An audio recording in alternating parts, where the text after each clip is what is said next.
দেখুন কত সুন্দর ফুলেছে, প্রতিটা নান ফুটবলের মতো ফুলবে। বন্ধুরা, লাগবে না ইস্ট, ডিম, দই, পুর ভরা ঝামেলা ছাড়া হেলদি টেস্টি তুলোর মতো নরম ইউনিক কড়াইশুঁটির নান খুব সহজে তৈরি করব।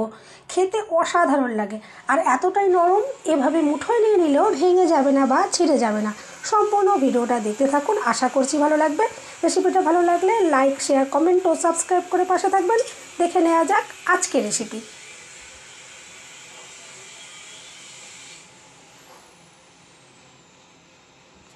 নমস্কার বন্ধুরা, আমি পাপড়ি পদ্মাবতী ফুড ক্রিয়েশনে আপনাদের সবাইকে স্বাগত।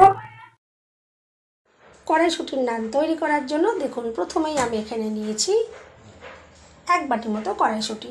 আমি প্রথমে ধুয়ে ভালো করে দেখুন ছাড়িয়ে নিয়েছি। এরপরে একটা মিক্সি জার নিয়ে নিচ্ছি, তার ভেতরে আমি দেখুন এগুলো সব দিয়ে দিচ্ছি। একটা পেস্ট বানিয়ে নিতে হবে। আপনারা চাইলে কিন্তু এখানে কাঁচা লঙ্কা দিতে পারেন, আমি কিন্তু এখানে দিলাম না। এরপর অল্প একটু আমি জল দিয়ে দিচ্ছি, আর ভালো করে একটা পেস্ট বানিয়ে নেব। এখানে ভালো করে মিহি করে একটা পেস্ট বানাতে হবে, যাতে দানা দানা ভাব না হয়ে থাকে। দানা দানা ভাব হয়ে থাকলে বেলার সময় কিন্তু ছিঁড়ে যেতে পারে। ওই জন্য একদম ভালো করে মিহি করে আমি একটা পেস্ট বানিয়ে নিয়েছি।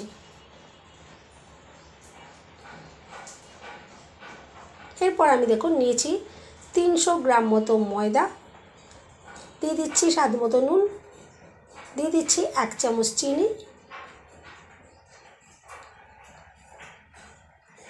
আর দিয়ে দেবো 1 চামচ বেকিং পাউডার।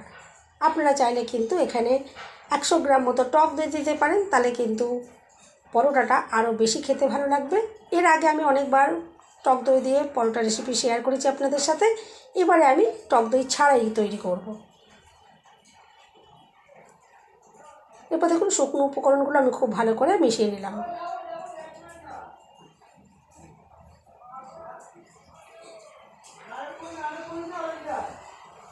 এরপরে যে কড়াইশুঁটির পেস্ট আমি রেডি করেছিলাম দেখুন সেটা দিয়ে দিচ্ছি।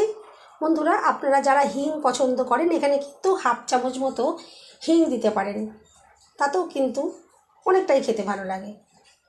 আর যারা পছন্দ না করবেন তারা কিন্তু নাও দিতে পারেন, আর আমি এখানে দিলাম না, আপনারা চাইলে কিন্তু দিতে পারেন।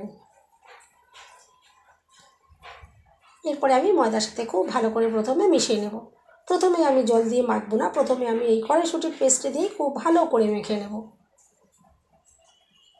দেখুন এভাবে ময়দার সাথে খুব ভালো করে এটাকে মিশিয়ে নিতে হবে।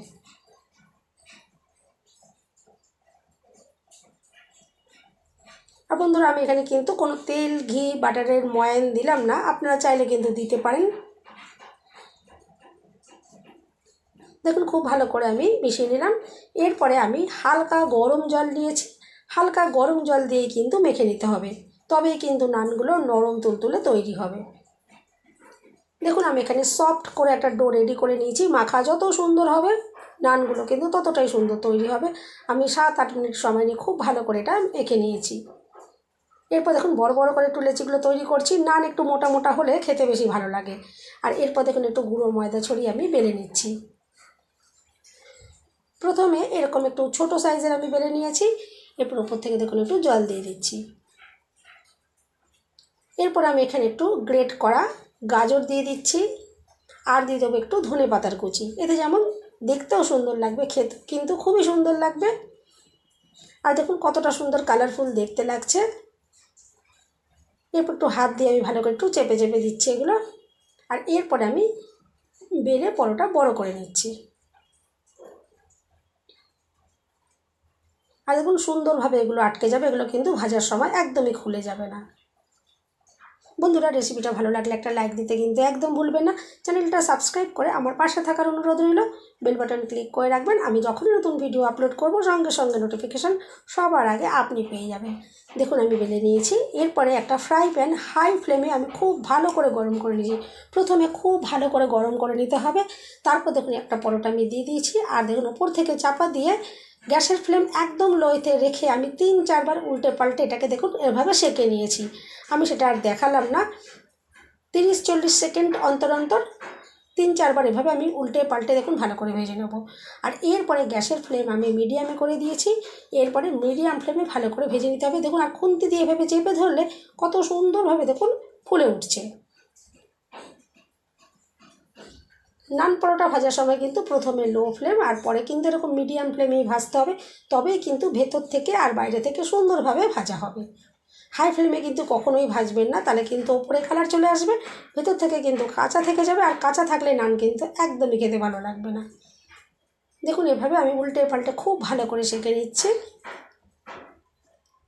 চাইলে কিন্তু আপনারা এভাবেও খেতে পারেন, যারা তেল ঘি বাটার একদমই পছন্দ করেন না বা খাওয়া বারণ আছে তারা কিন্তু এভাবেই খেতে পারেন। আমি দেখুন ওপর থেকে একটু সাদা তেল দিয়ে দিলাম, চাইলে কিন্তু আপনারা এখানে ঘি বা বাটার দিয়েও করতে পারেন। আর এরপর দেখুন আমি ভালো করে আবার উল্টে পাল্টে ভেজে নেবো। তারপর দেখুন দেখে তো বুঝতেই পারছেন যে কতটা সুন্দরভাবে ফুলে উঠেছে। প্রত্যেকটা নান কিন্তু এরকম সুন্দরভাবে ফুলে উঠবে। এভাবেই আমি সমস্ত নানগুলোকে রেডি করে নেব, তারপরে আমি আপনাদেরকে দেখাবো। আর বন্ধুরা এতটাই টেস্টি হবে, এগুলো খাওয়ার জন্য কিন্তু অন্য কোনো কিছুর আর প্রয়োজন পড়বে না। দেখুন প্রত্যেকটা নান আমি একদম রেডি করে নিয়েছি। আর কতটা সুন্দর যে দেখতে লাগছে আপনারা তো দেখে বুঝতে পারছেন। তুলোর মতন প্রত্যেকটা নান তৈরি হয়েছে, যেমন দেখতে সুন্দর তেমনি খেতে কিন্তু অসাধারণ।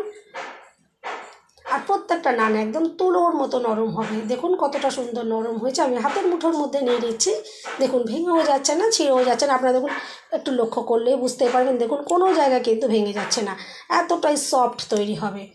এরপর আমি আপনাদেরকে একটু ছিঁড়েও দেখাবো যে ভেতর থেকে দেখবেন কতটা সুন্দরভাবে তৈরি হয়েছে। দেখুন ভেতর থেকে কতটা অসাধারণ লাগছে। বন্ধুরা রেসিপিটা ভালো লাগলে একটা লাইক দিতে কিন্তু একদম ভুলবেন না। চ্যানেলটা সাবস্ক্রাইব করে আমার পাশে থাকার অনুরোধ রইল।